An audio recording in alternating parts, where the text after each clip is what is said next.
And that's right. Now it's time for our favorite segment, Yes. I think, on this show. It's time for Hot Topics. Yes.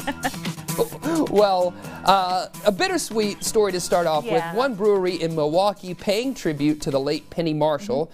Many of you may know she passed away Monday night at her home from complications from diabetes. Marshall was arguably best known as Laverne from the 1970s hit TV show Laverne and Shirley. Laverne and Shirley worked at the fictitious Schatz Brewery. Posters of Laverne and Shirley are now on the wall at Milwaukee's Lakefront Brewery. Penny Marshall was 75 years old. We're gonna make our dreams come true, doing it our way. Love that show. I feel like they were on an assembly line, They right? were, see right here, they put the glove on the assembly there line. There it is, So, yeah. love that. I love it too.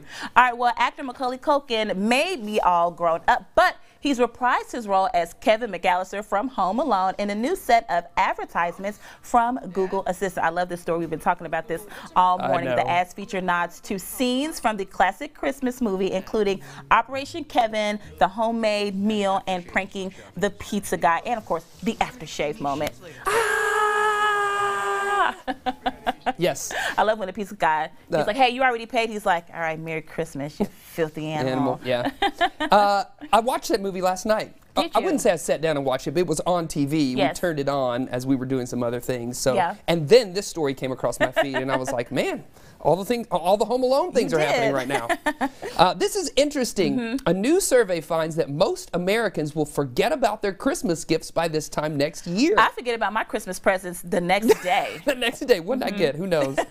A survey by Groupon finds that about 53% of last year's presents have already escaped one's memory. Researchers say the most remembered gifts include clothing, dinner at a restaurant, gadgets, a spa day, and a trip to a getaway destination. Okay. The study also finds that your spouse or significant other is more likely to give you the best gifts, while your sibling likely to give you the worst. I don't know about that. My sister gives pretty good gifts. Well, there you go. My husband does too, but my sister, she does pretty good. My wife gives amazing gifts. She way outshines me in the gift giving category. Do you remember anything you got last year? I remember a Christmas present that we got that was an experience. It was going to Universal Studios in Florida. It was a Christmas gift. So I do remember that from my mother-in-law. I did get gift cards to restaurants from my in-laws. So there you go. I do remember that, but that's it. I know I got more things, but I can't remember. Yeah.